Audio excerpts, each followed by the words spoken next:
habilidades, né, para poder trabalhar dentro do contexto desse projeto. Então, vamos ver aqui, resumidamente, alguns pontos que são vantagens. Por exemplo, você ter uma estrutura matricial, você tem uma grande flexibilidade. Essa flexibilidade é exatamente a forma de você compor a equipe para trabalhar no projeto. Você tem essa flexibilidade, inclusive na questão de horário, na questão de montagens de equipes e subequipes, né? Você vai ter flexibilidade para negociar prazos, mas tudo dentro de um limite estabelecido lá quando nós falamos, né, em projetos, nós falamos em um prazo inicial para começar o projeto e um prazo final. Por ser projeto, vai ter sempre um prazo determinado, não é um prazo indeterminado, né? Projetos, você hoje trabalha com o seu prazo fechado. Olha, começou agora e você vai ter 1 ano para entregar o projeto. Ok, daqui 1 ano, exatamente o seu cronograma, ele precisa, então, ser entregue. Você tem a opção de trabalhar com funcionários internamente e quando você não consegue atingir seus objetivos montando as suas equipes internamente, você vai ter que buscar isso talvez fora.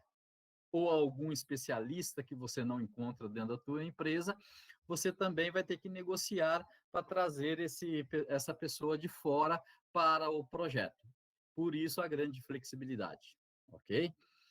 Bem, melhor aproveitamento da equipe. Por quê? Porque o conceito de se trabalhar numa estrutura matricial é você delegar responsabilidades e você, então, tem pessoas que vai estar te atendendo dentro de uma gama de entregas. O que são entregas? Metas e objetivos com prazo determinado e quem vai fazer, quem vai tomar essas decisões ou quem vai estar responsável pelo trabalho dentro de equipe ou subequipes, né?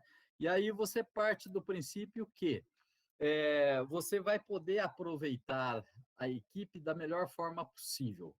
E como você escolheu essas pessoas, via de regra, você procura trazer pessoas proativas, você vai estar tendo uma flexibilidade também com relação a essas metas e objetivos que serão entregues por essa pessoa. Via de regra, você estabelece um prazo, mas eles são, como são proativos, eles podem até estar te entregando antes, né? Dentro desse conceito de proatividade, você tem prazo, mas quando a equipe ela é toda proativa, esses prazos eles são até atendidos antes, né? O que é melhor para os projetos. Então, você aproveita melhor as equipes, né? Diminui a ansiedade de desmobilização. O que significa isso? Quando você convida alguém para trabalhar no projeto, você como gerente, você vai estar explicando para ele que o projeto começa hoje e vai terminar daqui a 1 ano. Quando terminar, ele vai retornar para o seu setor de origem. Então, essa pessoa, ela fica tranquila. Por quê? Porque ela sabe que quando terminar o projeto, a vaga dela está lá no setor, lá no departamento da estrutura normal onde ela trabalha. E aí não tem essa ansiedade de que, poxa, a hora que terminar o projeto, para onde eu vou, né? Não existe isso. Então, essa vantagem de você trazer o funcionário ele consciente de que ele vai participar do projeto e terminando ele retorna para o seu setor de origem, acaba essa ansiedade ou essa preocupação, tá? Outra vantagem dentro desse contexto é a maior representatividade de todas as áreas da organização. O que significa isso? Cada departamento que você vai buscar um profissional, o departamento, com raras exceções, esses gerentes desses departamentos, eles gostam. Poxa vida, estão convidando o nosso departamento, né? Indiretamente o departamento, mas diretamente o funcionário desse departamento, para participar do projeto. Que legal, está tendo representatividade, significa que o seu departamento é importante, né?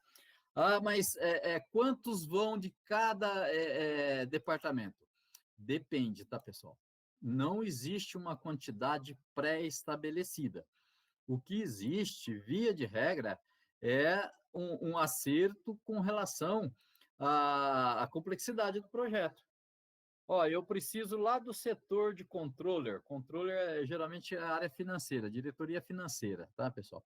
Então, eu preciso da área financeira, eu preciso de um cara de custos, preciso um de despesas, preciso um de planejamento, ou seja, você vai ter que ter na sua estrutura que você está compondo de recursos humanos, você vai ter que ter essa estrutura muito bem montada.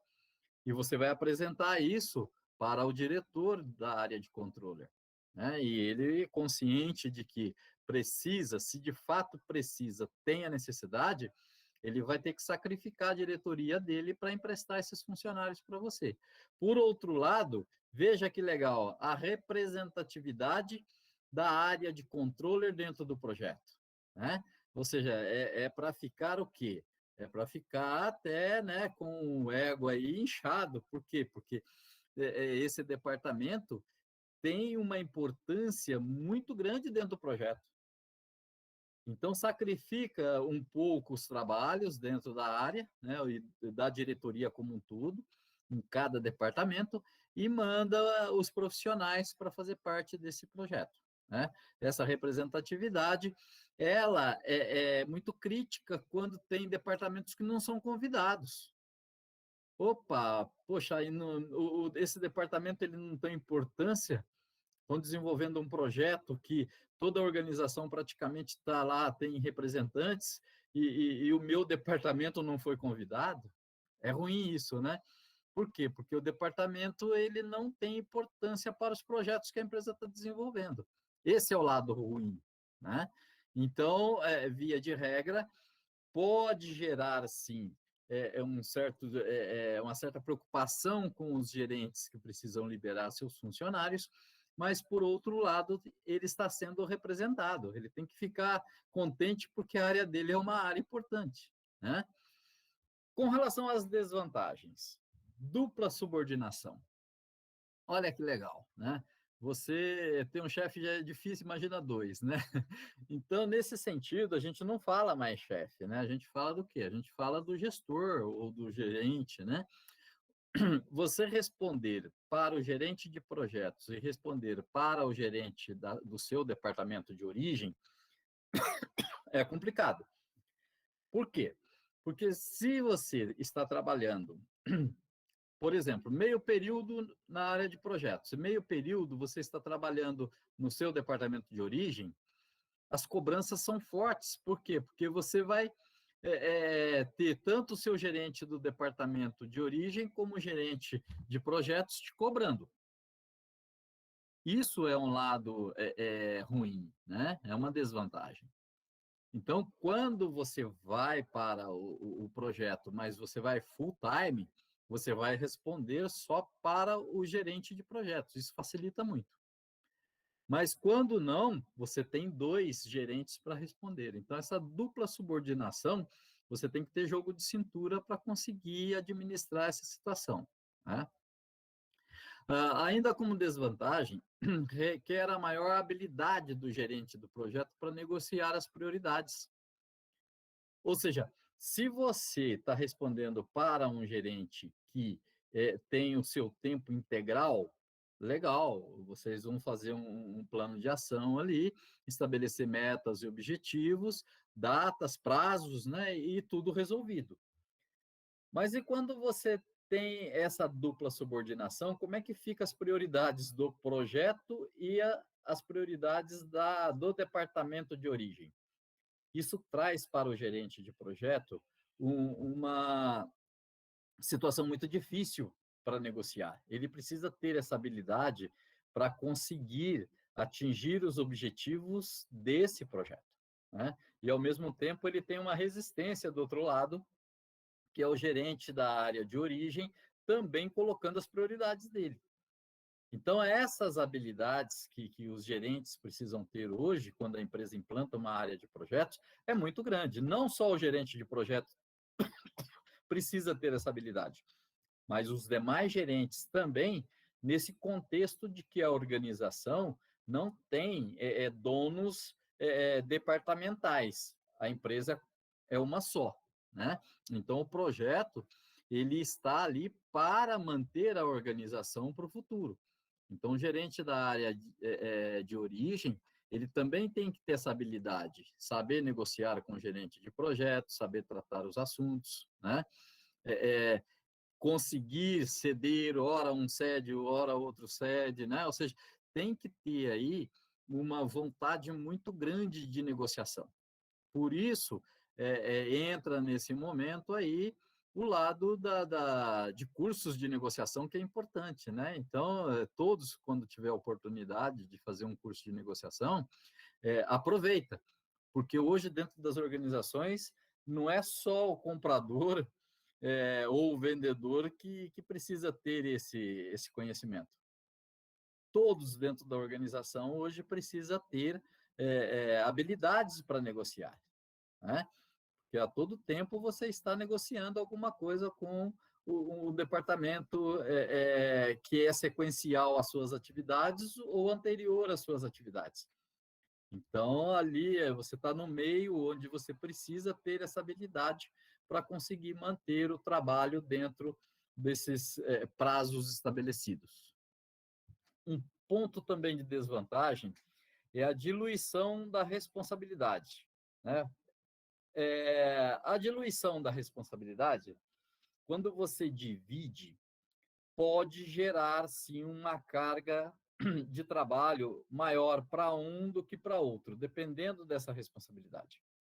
Essa diluição, né, quando você vai diluir essa responsabilidade com todas as equipes, tem que tomar muito cuidado, porque às vezes você, até pela necessidade e pela proatividade de um funcionário, você está precisando, tem um funcionário que é proativo, ele já entregou as metas dele, opa, está sobrando um tempinho, você coloca o camarada para fazer algumas outras atividades. Essa divisão de responsabilidades, né, eu diria até um grau muito grande de autonomia, você precisa tomar certos cuidados para não gerar, inclusive, ciúme. Existe, né? Isso é normal, ser humano.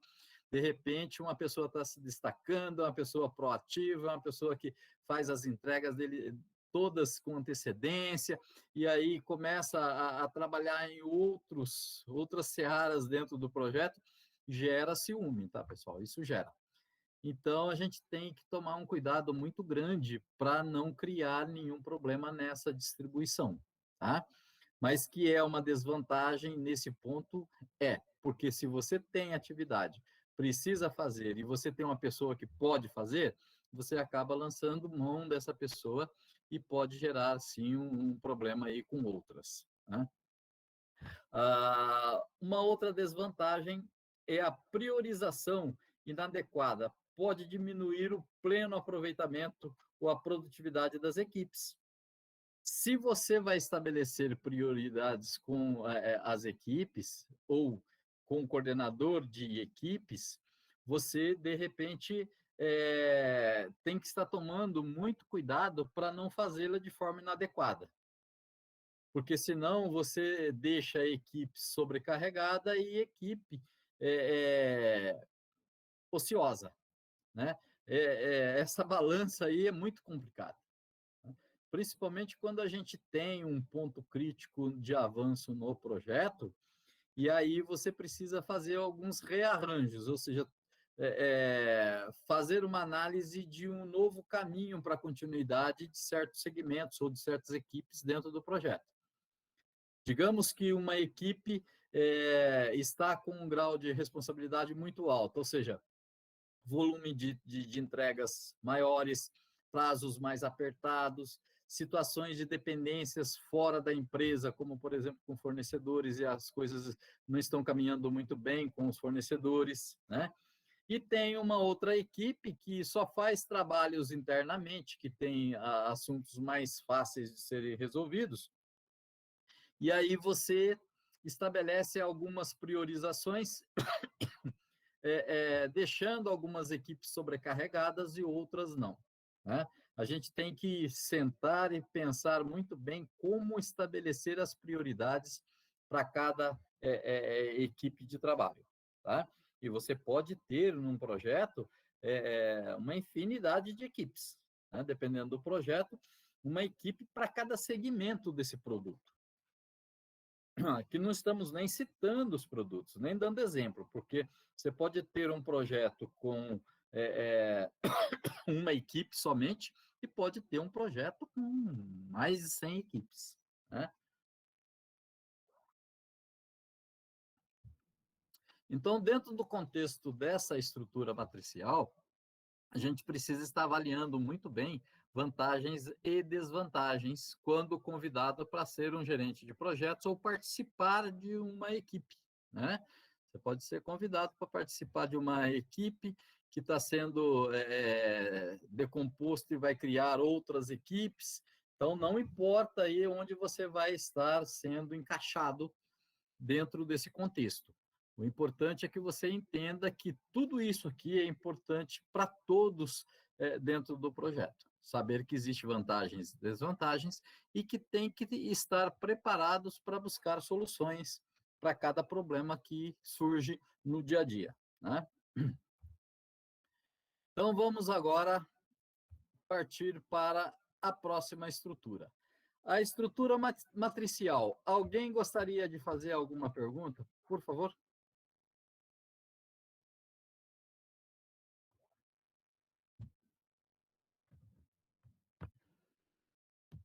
Não? Posso ir em frente? Alguém gostaria de fazer comentários? Não? Estrutura matricial, pessoal, é uma estrutura muito importante hoje, tá? Muita gente não conhece, muita gente nunca ouviu falar, né? A prática dessa estrutura matricial, ela é muito, mas muito delicada mesmo, né? Às vezes que eu participei de projetos onde eu precisava manter, inclusive, a minha diretoria com as informações sobre essa nova estrutura, lá no início da década foi 92. Essa estrutura não era conhecida, né? Muita gente nunca tinha ouvido falar, e gerava, assim, problemas terríveis, né?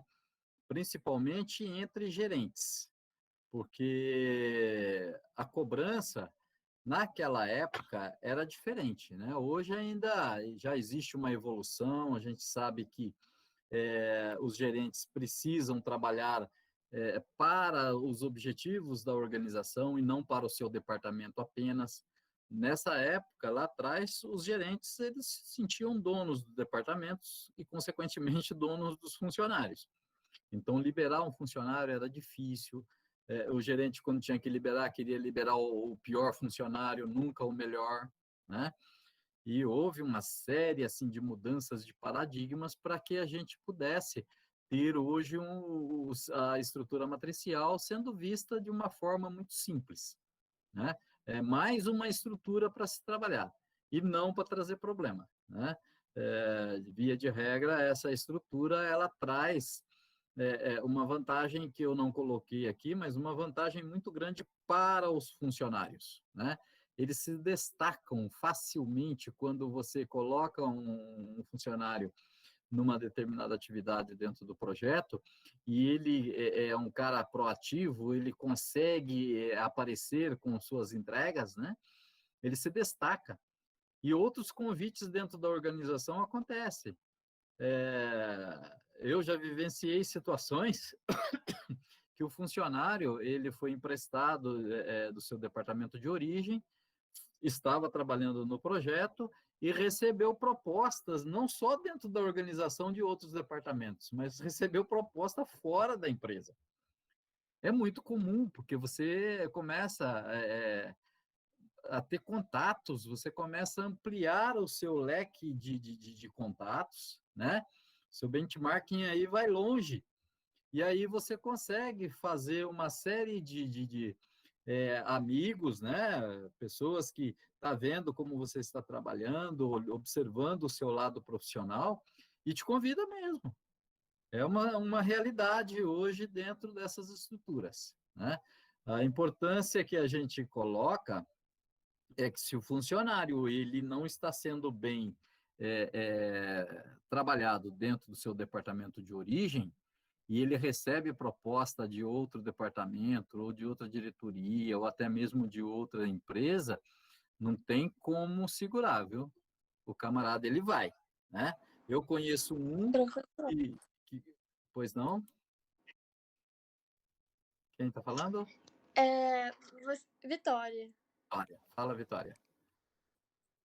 você falou sobre o aproveitamento da equipe e tudo mais. Mas, tipo assim, e sobre o tempo, se não der, que seria legal contratar algum outro profissional ou alguma outra empresa para ajudar e auxiliar. Mas como que eu vou ter uma base do tempo necessário para construir algum projeto ou fazer alguma coisa assim? Tudo dentro da gestão de projetos, principalmente se a empresa utiliza o sistema PMI, tem todos os processos baseados no PMBOK. Isso tudo são processos, tá, Vitória? E processos você vai aprender. Então, quando você é convidado para participar de um projeto como esse, é pela sua experiência. Então, por exemplo, se você trabalha, eu citei a área financeira, vamos pegar a área financeira. A Vitória é uma analista financeira que trabalha só com custos. Você vai usar toda a sua expertise, seu conhecimento, suas habilidades de trabalhar com esse assunto dentro do projeto. Então, não significa que você precisa ter uma preparação muito grande, porque você já vai fazer uso daquilo que você sabe, né? Você vai praticar o que você já vem fazendo, só que não no seu departamento de origem, e sim dentro da área de projetos. Pega, por exemplo, os compradores.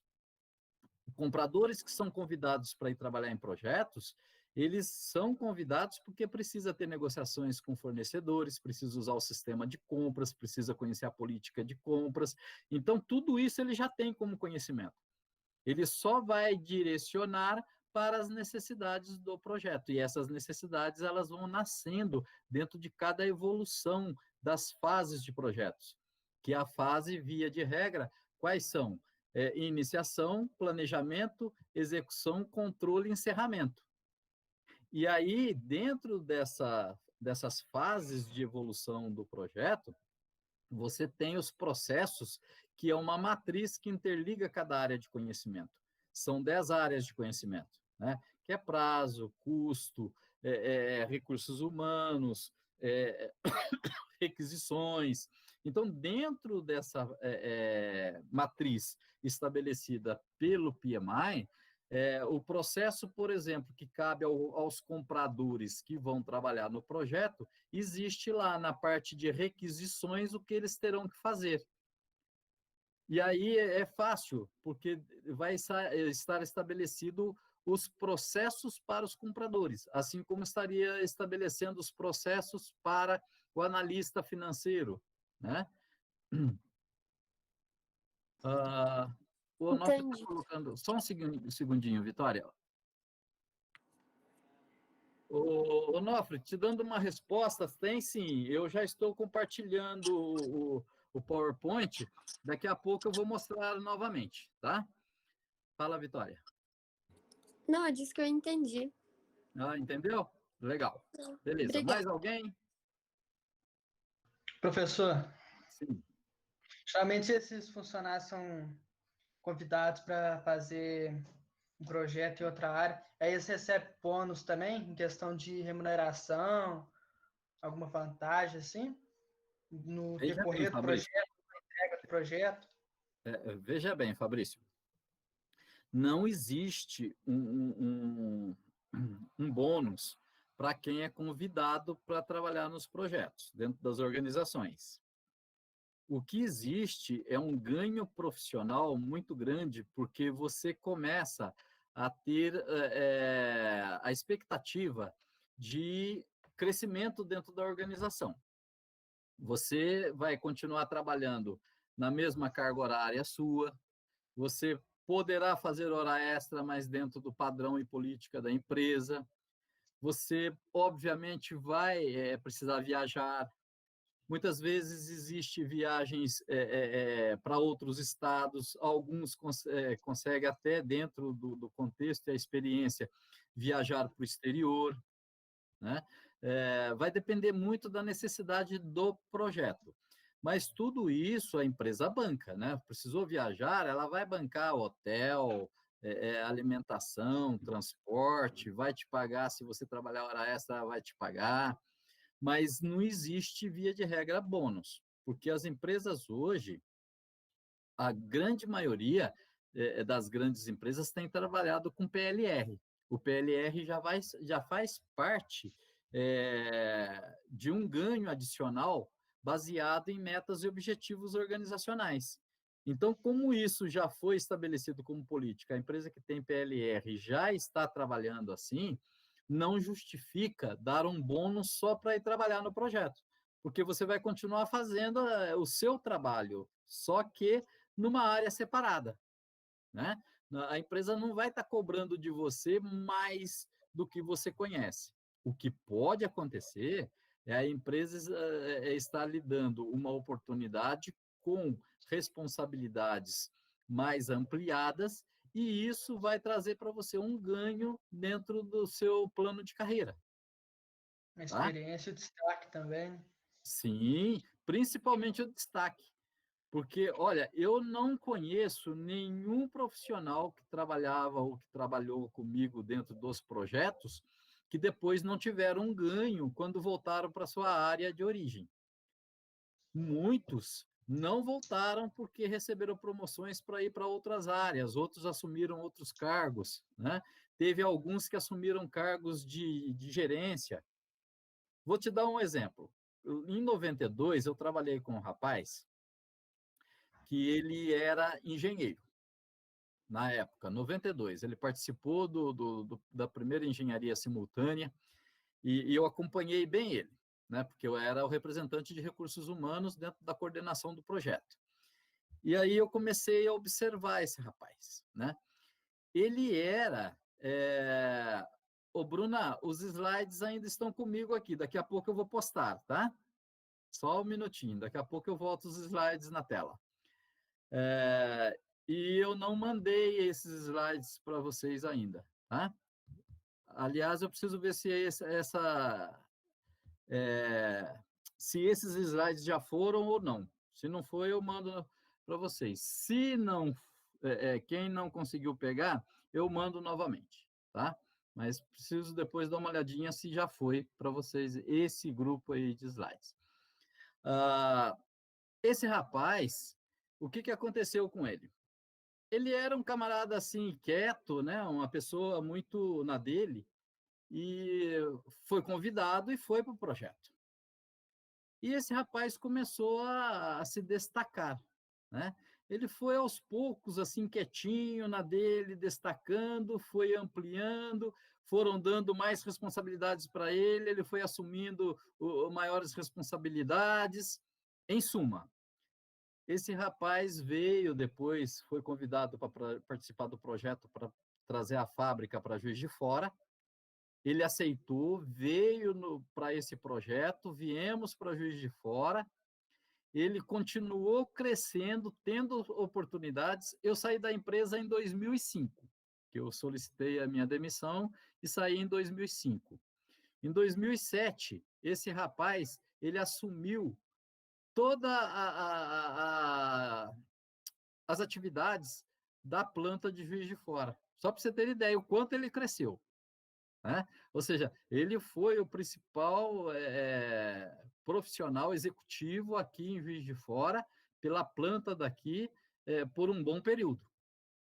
Então, essas oportunidades que a gente comenta com vocês, não foi só esse caso, poderia citar vários outros, né? Mas a empresa, ela quando te convida, é aquilo que eu costumo sempre colocar para vocês. É a oportunidade que você tem, mesmo que você não conheça do projeto, que está lá preocupado, com o pé atrás, as dificuldades, como é que vai ser esse negócio de viajar? Será que eu tenho que viajar? O que que eu vou ter que fazer? Vou ter que negociar com quem? Problema de idiomas. Tudo isso faz parte, tá, pessoal? Então, a única coisa que eu posso falar para vocês, foram convidados? Agarre e vai, porque se você não for, outro com certeza irá, né? É uma oportunidade muito legal você ser convidado para participar de projetos assim dentro das organizações, tá? O ganho vem depois, viu, Fabrício? O ganho vem depois, porque se você se destaca e é convidado para uma outra área, com certeza vai ter promoção. E essa promoção você não vai trocar 6 por meia dúzia, né? Vai negociar um salário melhor, vai ter mais benefícios, né? Ok? Quando compensa, ô Milena, via de regra, eu estou falando de empresas que já têm toda uma política para a gestão de projetos, né? As empresas, elas, quando têm essas políticas, elas adotam, inclusive, uma política de transferência. Então, o gerente da área de origem não é dono do funcionário. Se surge uma oportunidade, o gerente tem que ser o primeiro a ajudar o funcionário a se transferir. Ele não tem autoridade para dizer não, você não vai, né? Porque se ele falar isso, corre o risco de te perder. E, consequentemente, a empresa perder também, né? Então, hoje, os gestores precisam ter a consciência de que, quando contrata alguém para o departamento dele, apesar de estar dentro do departamento dele, é da organização como um todo, é da empresa. O funcionário é da empresa, como ele também é funcionário da empresa. Ele só tem um cargo diferente, né? A partir daí, ele tem que ter a consciência de que a empresa tem a política de crescimento profissional, promoções, etc., ele tem que respeitar isso e tem mais é que ajudar, né? Eu já contei para vocês aqui o caso de uma pessoa que trabalhou comigo e que ninguém queria quando ela chegou na empresa, né? Concorreu lá, todo mundo queria alguém falando idioma, mas queria uma pessoa com perfil diferente, e eu fiz a escolha por essa pessoa. Ela veio trabalhar comigo.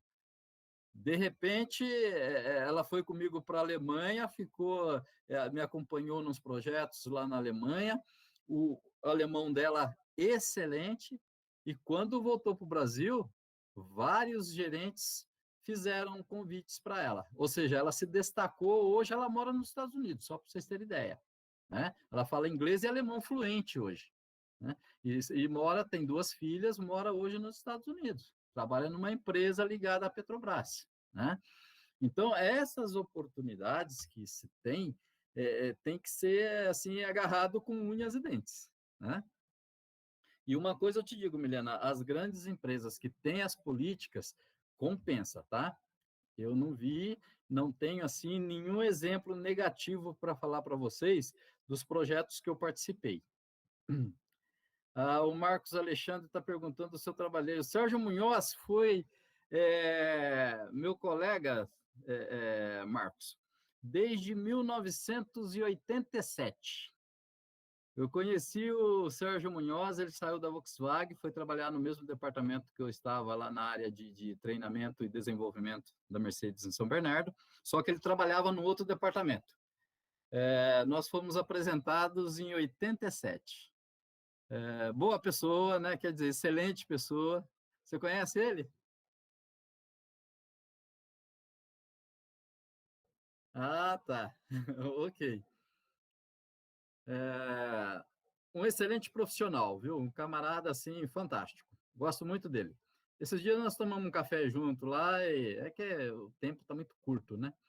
A gente tomou um café junto. É uma pessoa que teve oportunidades, foi para a Alemanha várias vezes, porque ele tem um alemão muito bom, né? E a empresa aproveitava muito dele lá na Alemanha. Eu achava até que abusava demais dele, mas ele gostava, né? Fazer o quê, né? Tudo bem. Mais alguém gostaria de fazer alguma colocação nesse sentido? Sobre o sistema matricial e projetos? Posso ir em Professor, frente? Oi, só mais uma dúvida aqui rápida. fala, Gabriel. Você falou que quando é necessário, como é que funcionam as contratações de funcionários tipo, de fora da empresa, quando é necessário? Tipo, tem que fazer um requerimento para os superiores? Como é que funciona isso? Quem que Veja bem, analisa a quando, necessidade? digamos que precisa de um profissional que tem uma certa experiência para um projeto específico. Primeiro, ele vai procurar dentro da empresa. Tem alguém com esse perfil? Ele vai vasculhar a empresa inteira. Recursos Humanos vai falar para ele, ó, tem XYZ. Ele vai analisar essas pessoas. Se ele chegar ao denominador que essas pessoas não têm o conhecimento necessário, aí sim abre-se a vaga. Essa vaga, dependendo da situação, é temporário, né? E aí contrata-se essa pessoa fora. Aí passa pela política de recrutamento e seleção, né? Vai fazer o recrutamento, vai ser avaliado, né? Vai fazer ali todos os testes, vai fazer dinâmica de grupo e vários outros processos para ser escolhido aí o melhor, né? Pode acontecer, viu, Gabriel, às vezes numa necessidade desta, a empresa escolhe uma pessoa e já contrata direto, porque se dentro da empresa eles não têm, precisa trazer de fora, eles não contratam nem com prazo determinado. Eles já contratam com prazo indeterminado, porque aí o camarada já fica dentro da empresa, né? Sabendo que vai precisar de uma pessoa assim, a pessoa já entra com prazo indeterminado, ok? Beleza, entendi. Obrigado, professor. Beleza. Mais alguém? Podemos ir em frente. Então, vou colocar novamente PowerPoint e vamos continuar com os tipos de organização que as empresas têm, né? Depois desse sistema matricial, tem um exercício aí para quem quiser fazer depois, né? Um desafio. Vamos falar da estrutura por territórios. A empresa, quando ela monta a sua estrutura por territórios ou por região, é, ela faz isso para facilitar não só o trabalho em termos de organização interna, mas também para atender às características desse território, dessa região. Então, o que o autor coloca aqui? Ó, pode ser utilizado quando a organização opera numa área grande ou em locais diferentes, e em cada local é necessário disponibilizar certo volume de recursos ou certa autonomia. Por que isso? Porque você pode estar tendo choque de cultura. Então, vamos pegar uma empresa mundial, que tem aí um grande volume em seu portfólio, né? Ou grupos, hoje você tem vários grupos, né, holdings, onde você tem empresas em vários locais no mundo. Então, você pode ter centralizado a administração geral, que vai comandar todas as empresas. Você pode ter no local, né, dentro dessa administração geral, os serviços centralizados, que aí pode ser pesquisa e desenvolvimento, finanças, marketing e a parte legal. Então, essa empresa ela pode estar situada em qualquer lugar no mundo. De repente, você pode ter suas filiais, uma na Europa, mas que precisa ter lá na Europa os departamentos ou diretoria de marketing, produção, finanças e recursos humanos. Essa característica de você separar, por exemplo, na Europa, América Latina, América do Norte, Ásia, não evita de ter os seus departamentos, precisa ter. Tanto é que está aí, tá vendo? Ó, tanto na Europa, América Latina, América do Norte e Ásia, tem a sua área de marketing, que é para trabalhar diretamente com a sua região, tem a sua produção que tem que ser adaptada para os clientes dessa região, tem a área de finanças para fazer todo o controle, e tem principalmente a área de recursos humanos, ou gestão de pessoas, né? Então, quando você tem uma estrutura por território, né, você tem uma empresa matriz onde tem a parte central que vai fazer, obviamente, todo um trabalho que as demais estão fazendo, mas para o controle central, né? Imagina lá a parte de finanças de cada empresa situado uma na Europa, outra na América Latina, outra na América do Norte, ou na Ásia.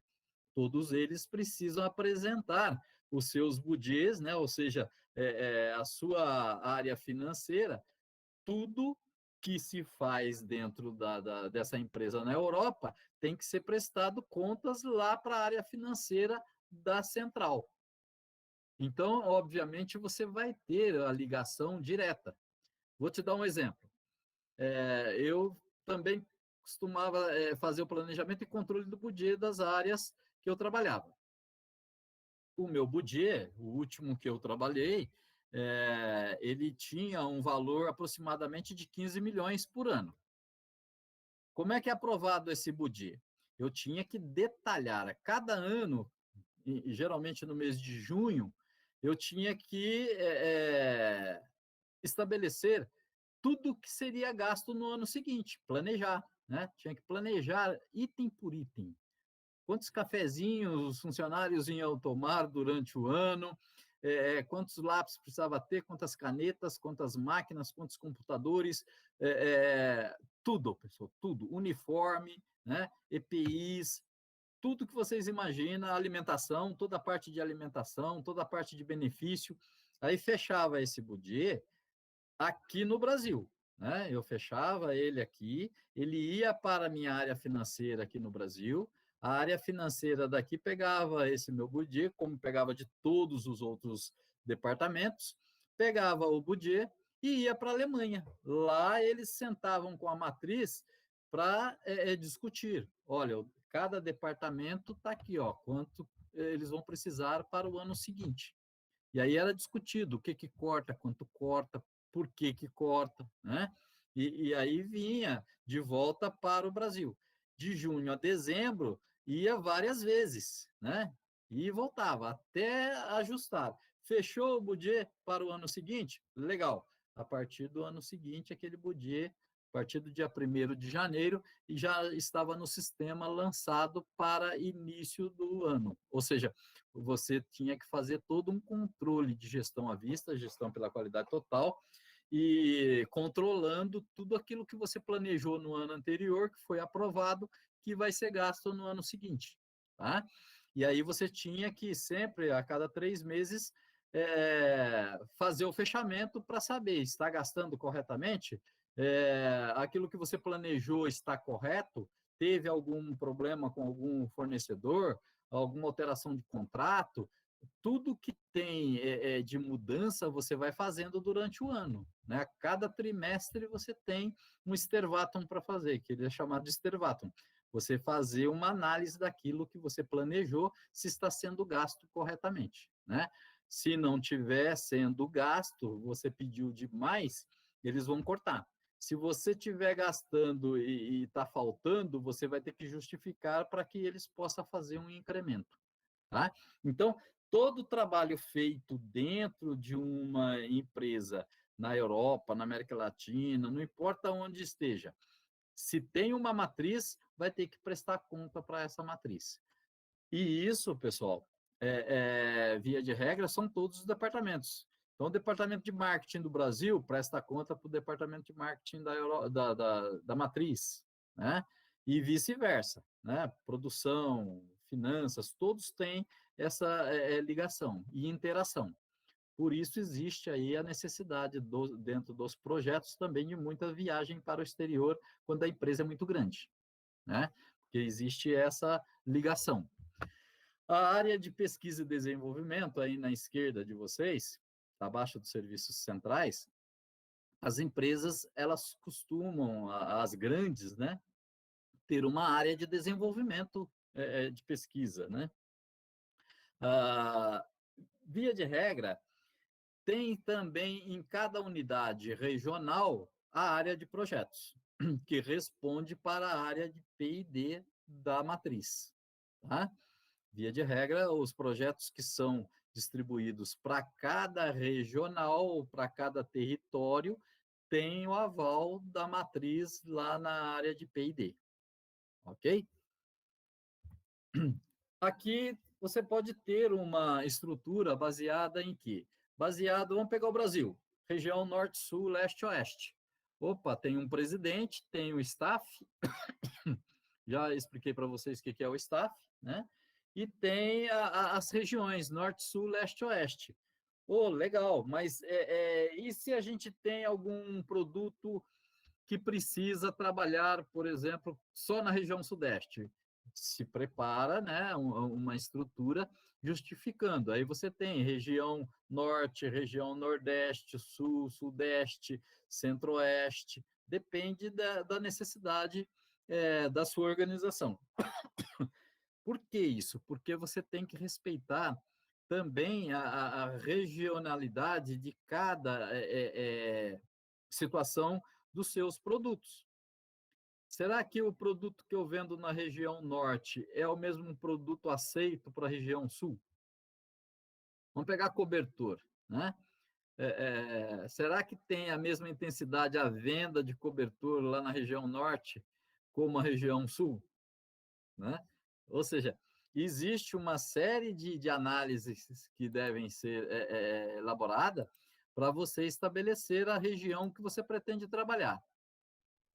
Então, quando você estabelece essa estrutura, está justificada pelo produto, muitas vezes, pelo volume de vendas, pela logística, uma série de situações aí, variáveis que você tem que trabalhar para definir uma estrutura como essa. Professor, Pois boa não. noite, tudo bem? Oi. Tudo bom? É a Rebeca, desculpa te interromper. É o seguinte, professor, eu tive que fazer hora extra hoje porque a loja que eu estou trabalhando vai inaugurar quinta-feira. Então, eu consegui chegar em casa tem uns 10 minutos no máximo. E foi por isso que eu entrei na aula agora, tá bom? Tá bom, não tem problema não. Vai inaugurar a loja onde? Ali no Hiperbretas, sabe? Vai inaugurar a loja da Eudora. Eudora é o quê? É supermercado ou não? Não tem o Hiperbretas? Ah, Na frente dele, assim, quando você entra nele, tem umas lojas para alugar. Aí alugaram ali o ponto. Tá. Aí Então, vai mais ser a uma loja. Eudora, coisa de cosmético, maquiagem, essas coisas. Tá. Ok. Se Legal. você quiser ir, professor, pode ir quinta-feira, tá?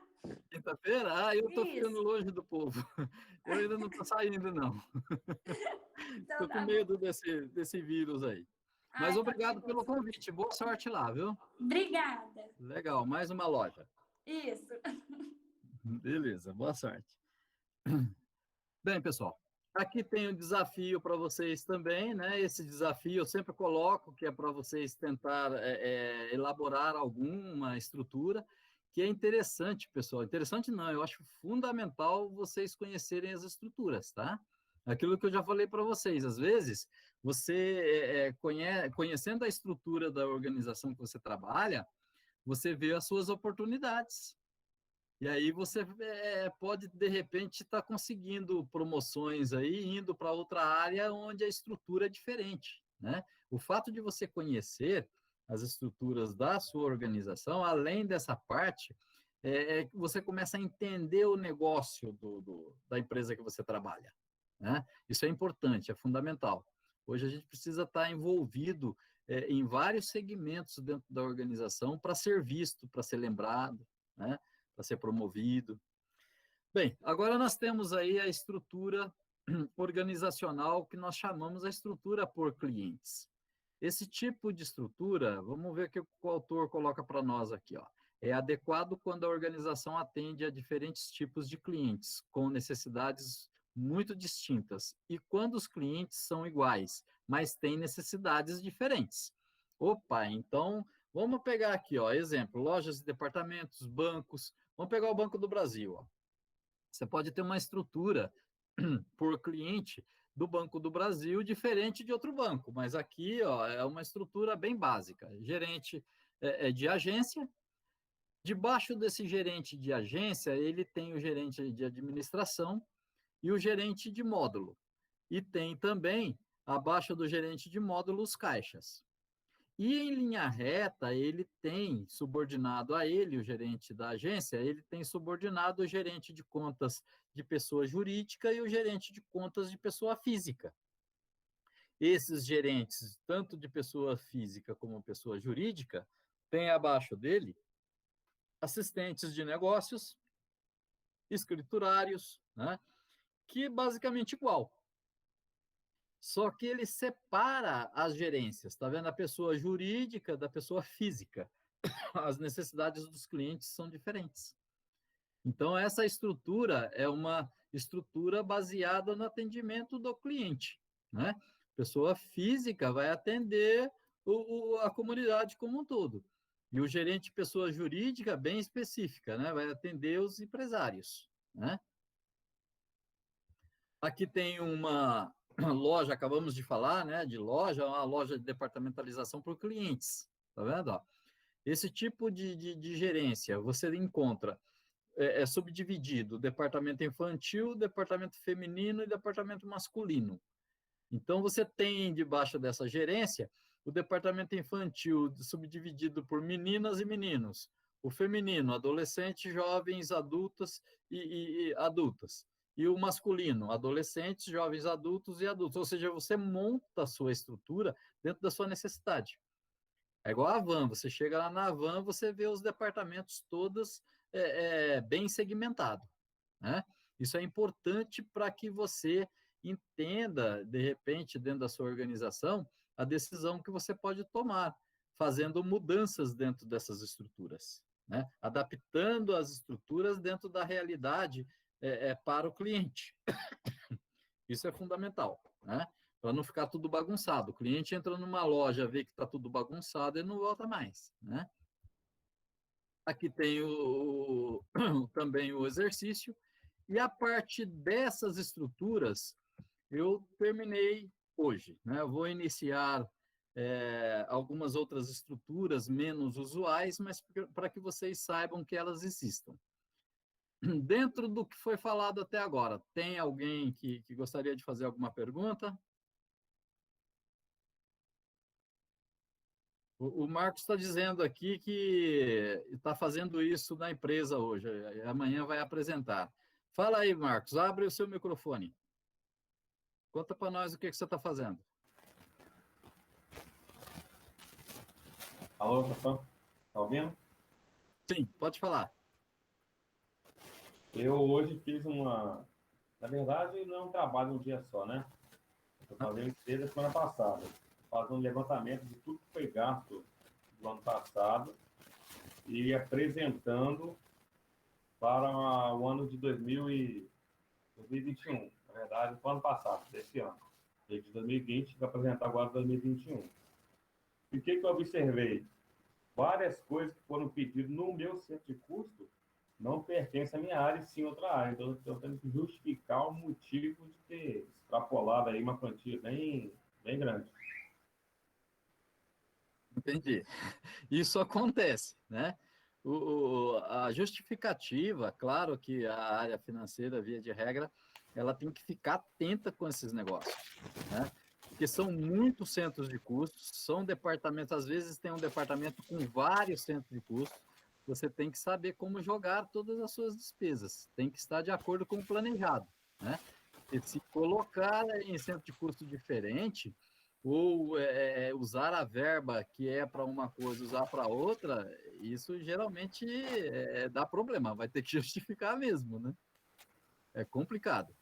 Então, eu sempre digo o seguinte, o que é planejado não custa caro, né? Se a gente planejou para gastar uma verba num determinado trabalho, se você não gastar por algum motivo, devolva, né? Abre lá a documentação, negocia com a área, olha, essa grana aqui era para fazer tal coisa, não vamos fazer mais, libera de volta para a empresa aplicar esse dinheiro.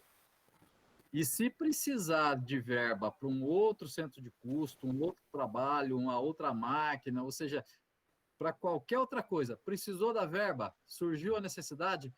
Ó, precisamos da verba para fazer tal trabalho, né? E a menos que a área financeira aprove e fale, não, você tem essa verba nesse centro de custo, você vai devolver para a gente, em vez de você devolver, vamos mudar aqui e jogar para a atividade que você precisa. E aí eles estão de comum acordo, né? Ou seja, é transparente. E aí vai saber que você está fazendo o seu trabalho corretamente. É isso aí, Marcão. Temos que colocar lá no planejamento a estimativa até de quantas vezes eu vou ter que gastar ano que vem. E eu acho um trabalho bem interessante, né? Porque é a primeira vez que eu trabalho nessa parte aí de gestão, está sendo bem legal. E a você está trabalhando? Hoje eu trabalho lá na Paraíba de Papel. Está tendo muita mudança lá. Inclusive, se eu venho falando aqui nas aulas, eu estou vivenciando isso na empresa hoje. Lá por ser uma empresa familiar, entrou algumas cabeças novas, com gestão nova. Então está tendo muita transformação lá. Está sendo muito legal. Para mim está sendo bem proveitoso, porque eu estou pegando a parte teórica aqui das aulas e vivenciando as transformações lá na empresa. Na prática, né? Legal. Que bom, Marcos. Fico contente que você consegue fazer essa ligação do que a gente vem falando aqui. Porque, apesar de ser teórico, né, tudo que a gente fala aqui acontece na prática dentro da empresa, né? E isso é interessante, porque as dificuldades que você acaba deparando no momento da prática, você assimila de tal forma e cresce com isso, né? Esse é o lado do aprendizado, né? O aprendizado que a gente chama no chão de fábrica, on the job, ou seja, você aprende de fato o trabalho na prática, e aí com a teoria você vai entendendo por que tudo aquilo, né? Não é simplesmente um trabalho que você faz sem entendimento por que a empresa está fazendo, né? Esse conceito de você estar fazendo todo um trabalho só limitado dentro do seu espaço te deixa assim muito preso a uma situação de continuidade, sem ter uma certa oportunidade de crescimento, de uma visão holística, né? Então, quando você começa a entender mais as coisas, tendo essa visão, pode ter certeza que você começa a ser observado e vem aí as oportunidades, né? Então, eu vou abrir aqui agora um outro grupo de slides. Só um momentinho, pessoal. Se alguém tiver alguma pergunta para fazer, pode fazer.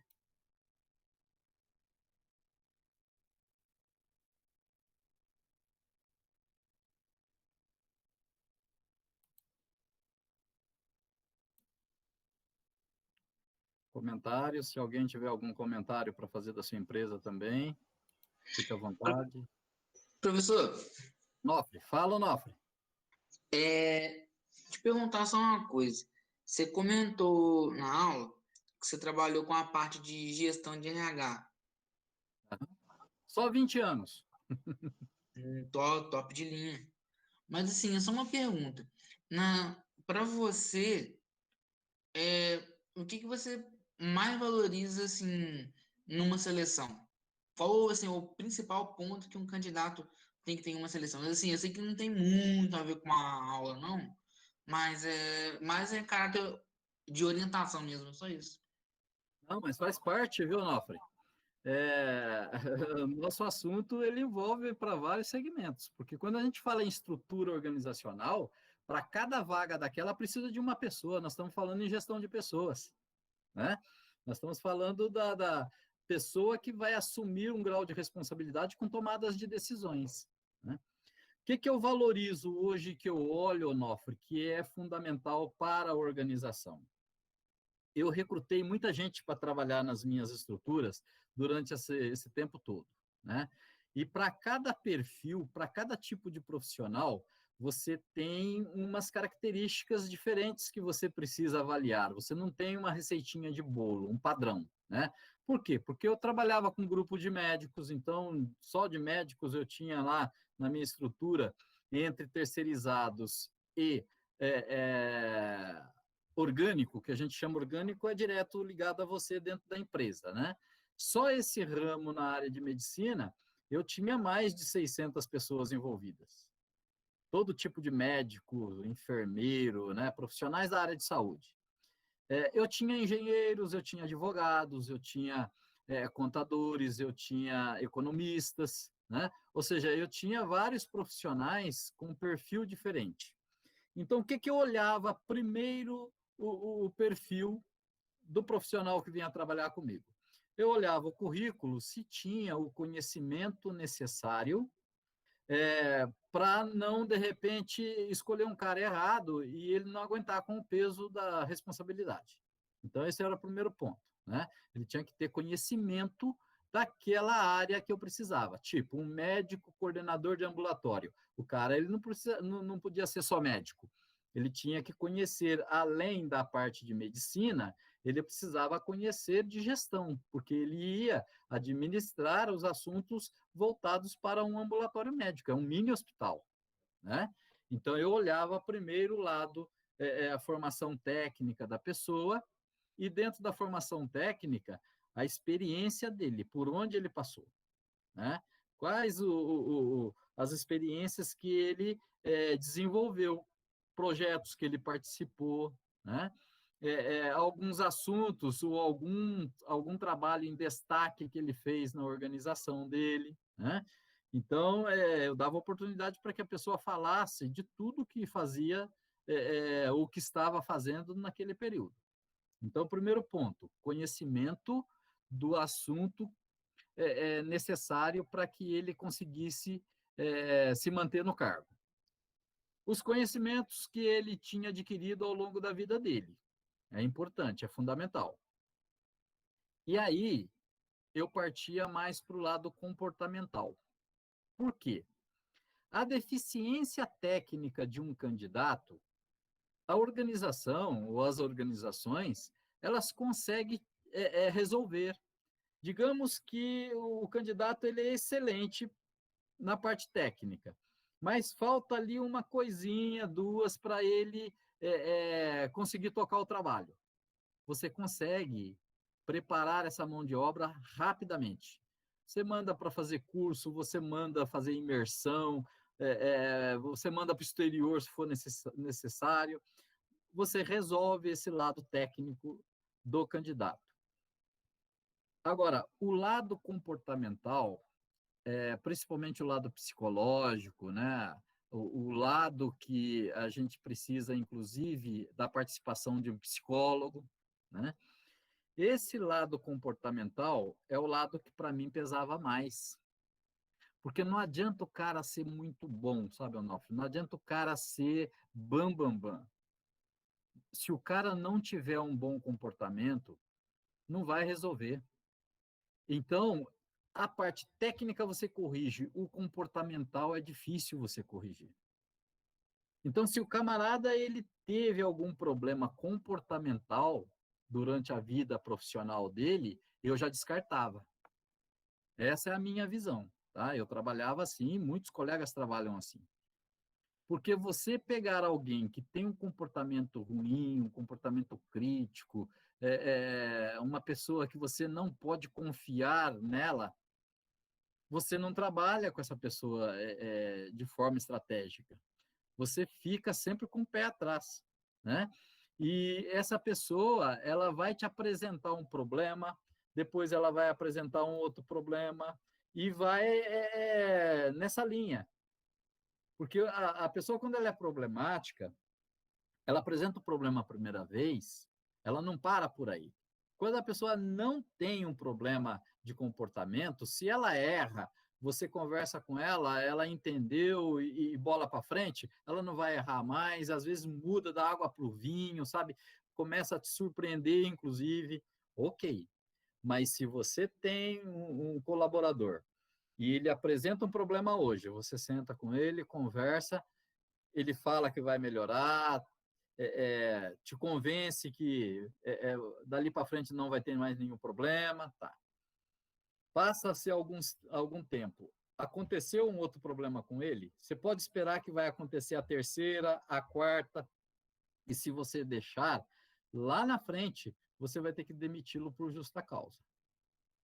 Então, infelizmente, esse histórico todo, eu já vivenciei assim com vários tipos. Porque a personalidade, pessoal, mostra o caminho que a gente vai seguir. A nossa personalidade acaba ditando as regras para a gente no dia a dia, né? E o que acontece é que a personalidade, ela pode ser boa ou ruim para qualquer tipo de profissional. Se o cara é problemático, ele é médico, não é o diploma dele de médico que resolveu o problema dele comportamental. Não é porque o cara tem o diploma de engenheiro que resolveu o problema comportamental dele, né? Esse tipo de problema acontece com todos os níveis, todas as profissões. E quanto maior a empresa, é mais fácil você visualizar isso, porque você vai ter exemplos sempre, né? Vai estar sempre olhando alguém que está criando algum problema dentro da organização. Agora, é difícil você recrutar e selecionar todos os profissionais que você precisa, principalmente quando você tem equipes grandes, né? Que vai atender 100%. Quando você contrata, por mais que você tenha políticas dentro da empresa, por mais que você tenha psicólogo, que você faça teste, que você aplique lá uma série de ferramentas, faz dinâmica de grupo, eu costumo dizer que o acerto e erro é 50-50, 50%, né? Porque a pessoa também pode ser excelente e mudar de uma hora para outra em função aí de um problema que o cara teve fora, né? E pode trazer um problema sério para você dentro do grupo, dentro do time.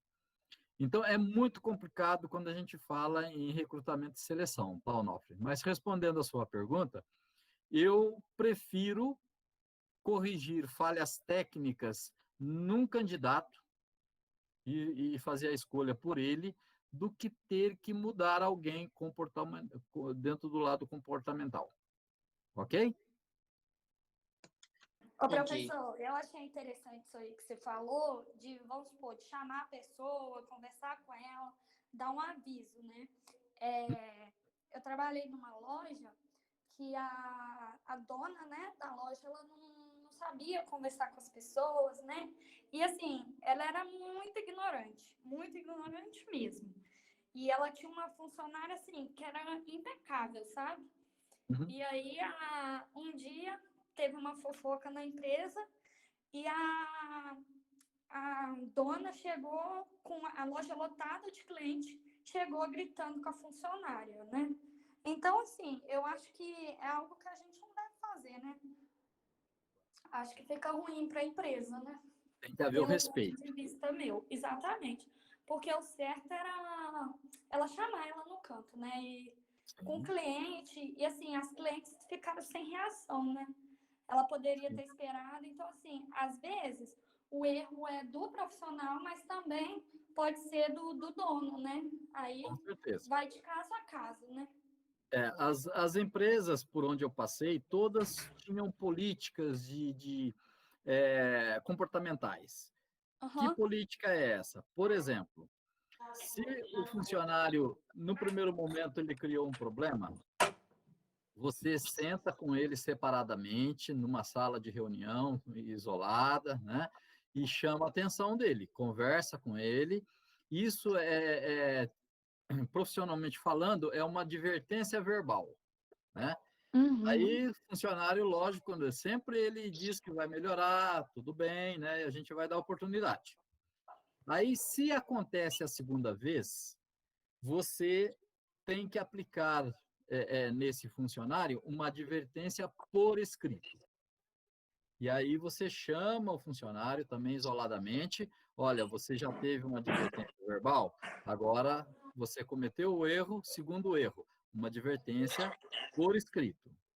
E aí ele está ciente que a empresa está acompanhando a evolução dele. Digamos que ele pise na bola pela terceira vez.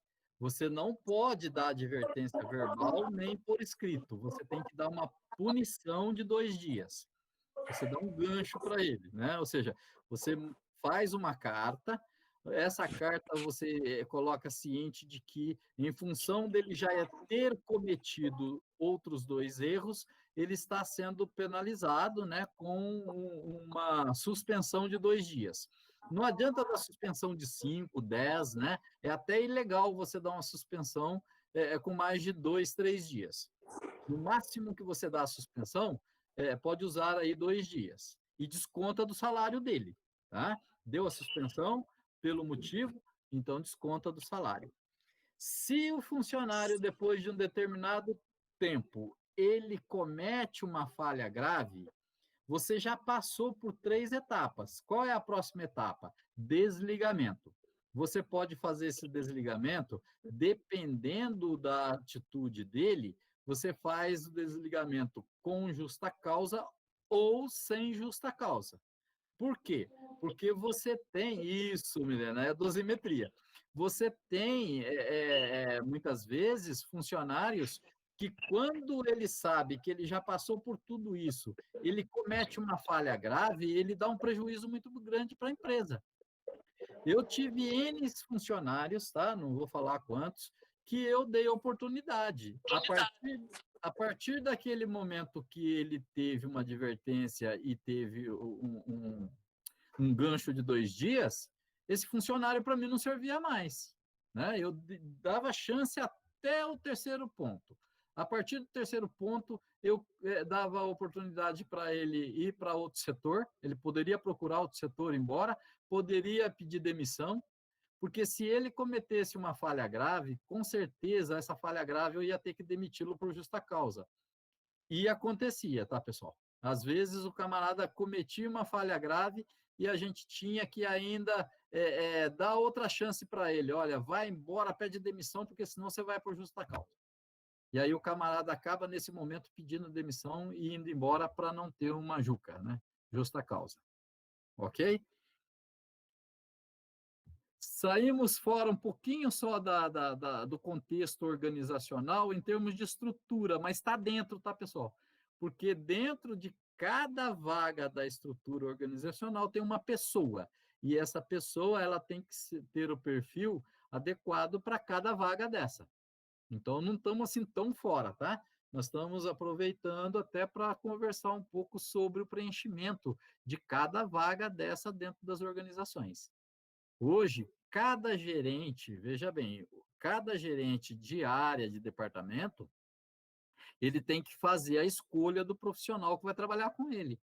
Não deixa só para a área de recursos humanos. A área de recursos humanos é apoio, tá? O gerente, seja de logística, de compras, da produção, ele é responsável por escolher a pessoa que vai trabalhar com ele.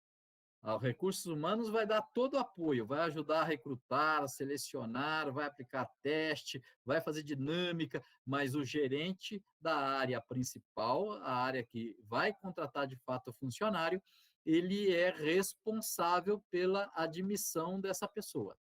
Não só pela admissão, mas é responsável pela admissão, pela gestão dessa pessoa e também pela demissão.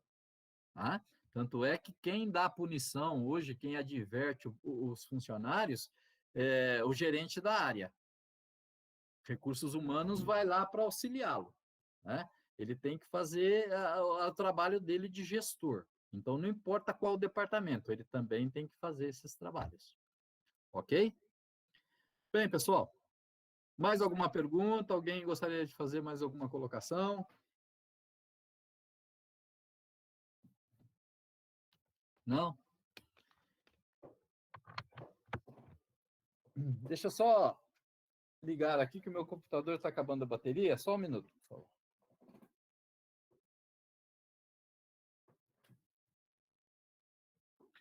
Bem, pessoal, nós vamos dar continuidade na próxima aula de outros tipos de organização, né? E vamos também falar um pouquinho